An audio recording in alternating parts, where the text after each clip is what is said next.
તમારું સ્વાગત છે મારી ચેનલ શ્રીહરિ રસોઈમાં।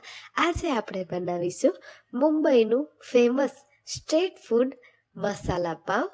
તો તમે પણ દિવાળી ઉપર મારી જેમ જ મીઠાઈ અને ફરસાણ ખાઈ અને કંટાળી ગયા હોય તો એક વખત આ ચટપટું તીખું એવું મુંબઈનું સ્ટ્રીટ ફૂડ મસાલા પાવ ઘરે જરૂરથી ટ્રાય કરવા જેવું છે। તો ચાલો બનાવવાનું શરૂ કરીએ। તેના માટે સૌ પ્રથમ મેં અહીંયા કશ્મીરી લાલ મરચાં અને તીખા નોર્મલ જે આપણા મરચાં આવે છે તે લઈ લીધા છે। તેને ગરમ પાણીની અંદર મેં એડ કરી દીધા છે। તેને પલાળી લઈશું 4 થી 5 કલાક માટે। તો અહીંયા આપણા મરચાં જે છે તે ગરમ પાણીની અંદર સારી રીતે પલળી ગયા છે। જો તમારી પાસે ઓછો ટાઈમ હોય તો તમે ગરમ પાણીની અંદર તેને ઉકાળી પણ શકો છો। હવે આપણે મરચાં એડ કરી દઈશું મિક્સર જારની અંદર અને ત્યારબાદ તેની અંદરથી થોડું પાણી પણ એડ કરી દઈશું।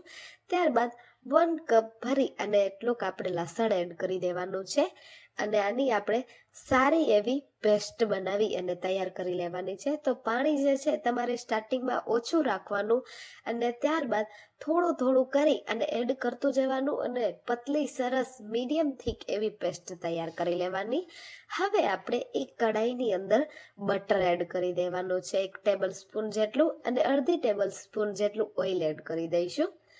ત્યારબાદ આપણે તેની અંદર ડુંગળી એડ કરી દઈશું ઝીણી કાપેલી અને તેને આપણે સારી રીતે સાતળી લઈશું।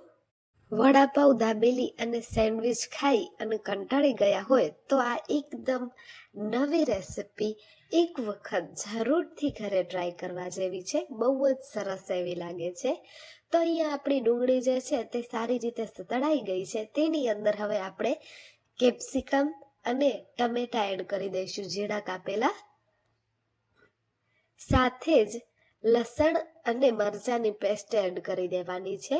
સ્વાદ પ્રમાણે મીઠું, કશ્મીરી લાલ મરચું, ધાણા જીરું પાવડર એડ કરીશું। ત્યારબાદ આપણે અડધી ટીસ્પૂન જેટલો પાવભાજી મસાલો પણ એડ કરી દેવાનો છે। મસાલાઓ એડ કરી અને ઝીણા લીલા ધાણા કાપેલા એડ કરી દઈશું। ત્યારબાદ આપણી રેડી કરેલી જે પેસ્ટ છે તે એડ કરી દઈશું। જો આ પેસ્ટ જે છે તે તમારે જે પ્રમાણે તીખું ખાતા હોય તે પ્રમાણે એડ કરી દેવાની રહેશે। તો મેં અહીંયા મોટો 1 ચમચો ભરી અને એડ કરી દીધી છે। હવે આપણે બધા જ વેજીટેબલ્સને મસાલા સાથે સારી રીતે સાતળી અને પેસ્ટ એવી તૈયાર કરી લઈશું। તો અહીંયા તમે જોઈ શકો છો કે સતળાઈ ગયું છે। તેની પર આપણે અડધું લીંબુ નીચવી અને પાવભાજીનું જે મેશર હોય છે તેની વડે બધા જ વેજીટેબલને આપણે મેશ કરી લઈશું। જે લોકોને મુંબઈના સ્ટ્રીટ ફૂડનો આનંદ ઘરે જ માણવો હોય તે એક વખત આ રેસિપીને જરૂરથી ટ્રાય કરે। તો આપણા વેજીટેબલ જે છે તે સારી રીતે સતળાઈ જાય ત્યારબાદ અડધી ચમચીથી પણ ઓછું આપણે પાણી એડ કરી અને સારી રીતે સાતળી લેવાનું છે। પેસ્ટની અંદર આપણું પાણી જે આપણે એડ કર્યું છે તે સોક થઈ જાય ત્યારબાદ આપણે બધી જે આપણી રેડી કરેલી પેસ્ટ જે છે તેને તવા પરથી એક સાઈડમાં કરી દઈશું। બહુ જ સરસ એવી સુગંધ આવી રહી છે। હવે આપણે તવાની અંદર બટર અથવા તો તમે ઓઇલ પણ પ્રયોગમાં કરી શકો છો। બટર લઈ લઈશું અને આપણી રેડી કરેલી જે પેસ્ટ છે તેને એડ કરી દઈશું। તેને એક વખત સારી રીતે આપણે મિક્સ કરી લઈશું અને હવે ઝીણા લીલા ધાણા કાપેલા એડ કરી દઈશું। ત્યારબાદ વચ્ચેથી 2 પાઉં જે છે તે મેં કટ કરી અને લઈ લીધા છે।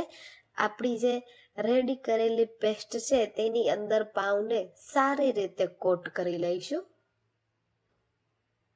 તો અહીંયા આપણી જે પેસ્ટ જે છે તે બહારથી સારી રીતે પાઉંમાં કોટ થઈ ગઈ છે।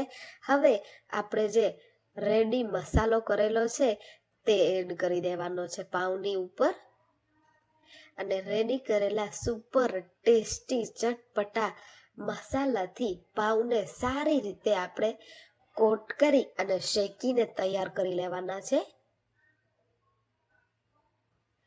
આ રીતે એક વખત જરૂરથી મસાલા પાવ ઘરે ટ્રાય કરજો. એક વખત બનાવી લીધું ને તો વારંવાર બનાવી અને ખાવાનું મન તો ચોક્કસથી થશે જ. તો અહીંયા મુંબઈ સ્ટ્રીટ સ્ટાઇલ આપણા મસાલા પાવ બની અને તૈયાર છે. ગરમા ગરમ તેને સર્વ કરો. આપણે જે રેડી કરેલી પેસ્ટ છે તેની સાથે પણ આ મસાલા પાવ બહુ જ સુપર ટેસ્ટી એવા લાગતા હોય છે.